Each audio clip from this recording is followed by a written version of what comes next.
Hi people, I just want to take this opportunity to reflect on Arsenal's situation at the moment and also take a closer look and have a closer examination at the Arsenal manager, Mikel Arteta, to give you guys an impression of what I think of Arteta, how I view what Mikel Arteta is doing at Arsenal and the general direction the club's going in, and also previewing Arsenal's next game against Wolves before having a more broad look at Arsenal's prospects for this season in that race for top four.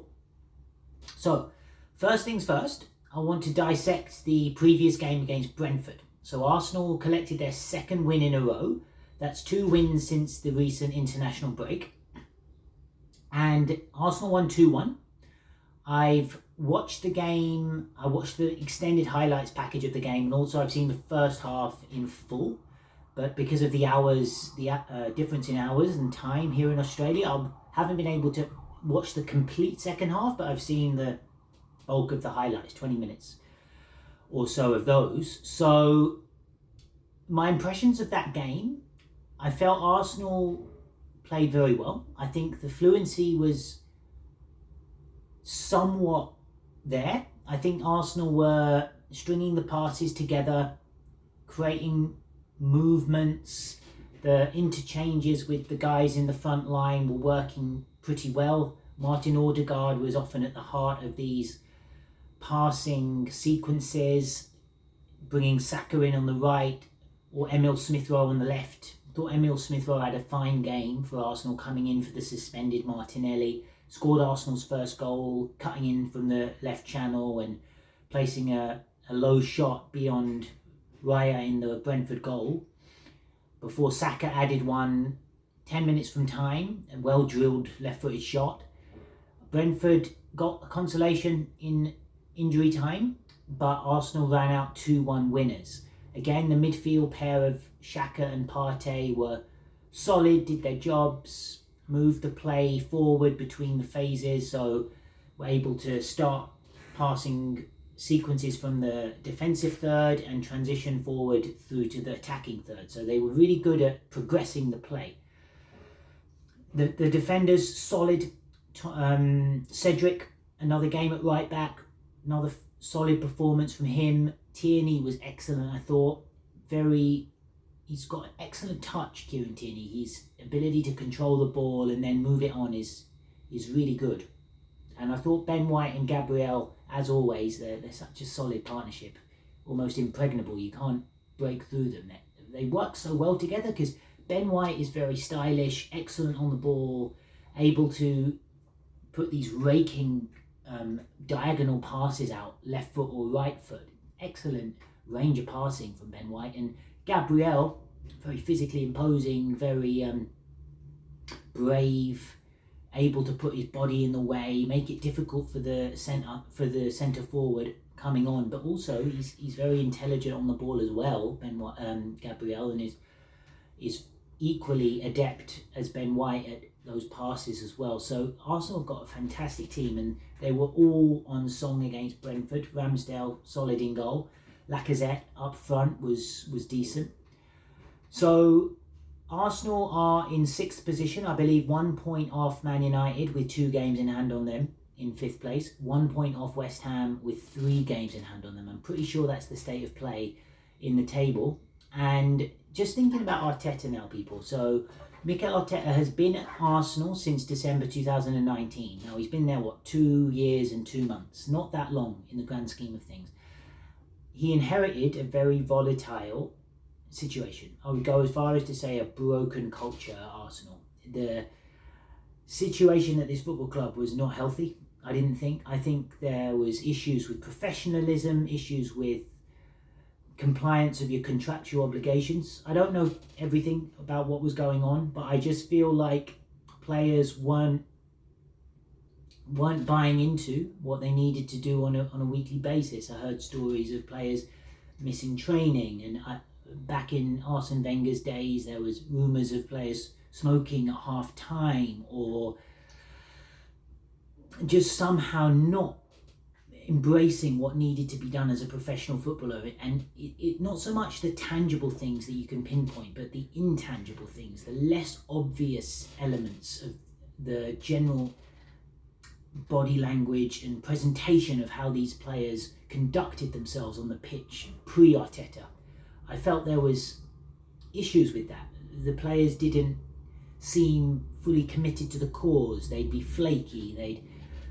They'd make gestures to indicate they weren't fully committed to Arsenal. And there seemed to be a bit of a kind of ambivalence. It's like, who cares kind of mentality. And as much as these things aren't necessarily written in your contract, it is very much an expectation that you need to perform these elements as a professional, especially when fans are paying to watch. So Arteta, I feel, did come into this sort of environment where players weren't necessarily being the professional people you needed them to be as professional sports people. I think Arsenal players were maybe letting the club down. Arteta, therefore, had a big job on his hands, and it's taken him a little while on paper to see the fruits of this labour, to see the fruits of this revolution. And I would call it a revolution because I think Mikel Arteta is revolutionising this football club. And he's doing it incrementally. He's slowly been able to change the personnel. So maybe get rid of players who he feels don't fit the vision and the standards of what he expects from an Arsenal football player. He's been able to get certain people out of the football club and bring in players who are committed to Arsenal, who do have a certain pride in performance, a certain level of consistent professional conduct. And I feel this transition is really starting to be felt. I've certainly felt it as an Arsenal fan. I feel far more connected to this group of players. These guys, they really care about the badge. And I'm not picking out any individuals when I say that. I'm not having a go at anyone in particular. I'm just saying there was a general atmosphere at Arsenal that certain players maybe subconsciously or consciously maybe conformed to, that now Arteta is changing. And I feel that is really a powerful thing that he's doing. I love his body language, guys. I love Mikel Arteta's body language. Everything about it screams integrity. Everything about it screams dignity. This man does not pander to any media outlet. He's not trying to appease anyone. He's not trying to win fans or win favour with media outlets, with referees, with other managers. You see on the touchline as well, he's very composed. His body language is really on point. He doesn't give any concessions to anyone. So Jurgen Klopp, for example, was in the fourth official's ear in the Liverpool-Arsenal game earlier in the season that Liverpool won 4-0. Arteta threw it down to Klopp. He said, "No, that's not on, buddy. That's not on at all. Arsenal are not ceding ground from a perspective of the biggest fish in the playground, the biggest fish in the pond. We are here to compete, and we're not going to let you, Jurgen Klopp, rule the roost." And we've seen this attitude from Arteta. I love the way he shakes hands with opposition managers at the end of matches. There's nothing too lovey-dovey. It's a straight handshake, and he moves on. If he's beaten you, he'll shake your hand, he'll look you in the eye, and that's about it. And then he'll go off and congratulate his players. He'll warmly embrace the fans. And I love that from Mikel Arteta. I love the body language. He's not giving an inch to any other opposing manager. There's respect, sure, and we need respect. He gives respect, but if you cross the line, he's not going to stand for it. Secondly, he is retaining his dignity out there and what he expects, how he holds himself together. I really rate it. And it's the same with the questions in the press conference. Sometimes they try and probe, they try and get more information out of him than for their headlines, etc. Arteta doesn't buy it. He doesn't give them what they want. He says what he feels is the sufficient amount to say on each given matter. He'll sometimes interrupt the question. If the question's rambling on and on, Arteta's not going to wait all day and lose rhythm with the interview. No, he'll interrupt the interviewer and address the point that the guy is trying to get out in his question. Because I feel it all screams to me, I mean business. I'm not waiting for your inefficiencies on your questions. I'm going to answer it. When I get the gist of your question, I'm answering it, and then I'm getting out of the press conference. That's what I'm hearing when I see Mikel Arteta speak. I'm seeing a guy who is not taking any shit from anyone, basically.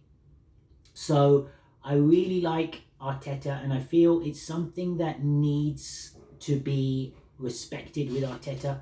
It needs to be acknowledged. So I feel Arteta is getting this balance right. And if we look, guys, at the upcoming game against Wolves. So Arsenal are playing Wolves. This is a tricky match now.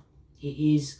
Wolves have won their last two. Since they beat Arsenal since Arsenal beat Wolves 2 weeks ago, they have gone on a good run. They've beaten Tottenham, and they've also beaten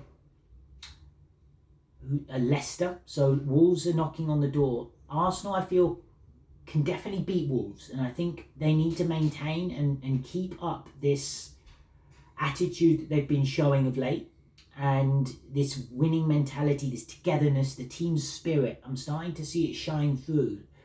Little clips, guys, from the holiday camp that Arsenal went on in Dubai prior to their most recent 2 games against Wolves in that international break. I was seeing a real gelling, a real bonding. Lacazette and Smith Rowe having a laugh together. That's a younger member of the squad and an older member of the squad. I like that. I like seeing the gelling. I like seeing the continuity and the friendships building. And you can see they're really sharing each other's success. So if one player scores a goal, no one's fussed that it's not them. They go over and they celebrate with that player. They enjoy the success of that player. Arsenal, it's a team spirit. It's a pride in each other's performances.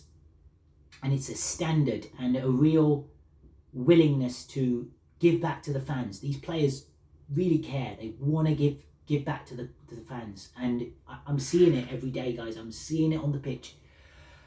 I'm very optimistic about what's happening at Arsenal. And I think Arteta is the biggest reason why. I think he is, in my opinion, the most significant person to be associated with Arsenal Football Club in my lifetime, including the greats of this club: Thierry Henry, Dennis Bergkamp, Arsene Wenger, Patrick Vieira, Emmanuel Petit. I put Mikel Arteta at the head of the list, and the reason is the job he's had to do in overhauling the culture, rebooting the ideals, the philosophy, the standards, the expectations on conduct, on professionalism at this football club. Long may it continue. It's going to be a fight. This top 4 race is going down to the wire. Tottenham beat Man City last week. United are getting their form together. It's not going to be easy. So Arsenal need to keep their A game up. And yeah, we'll see, people. But as a fan, I'm hopeful. I'm optimistic.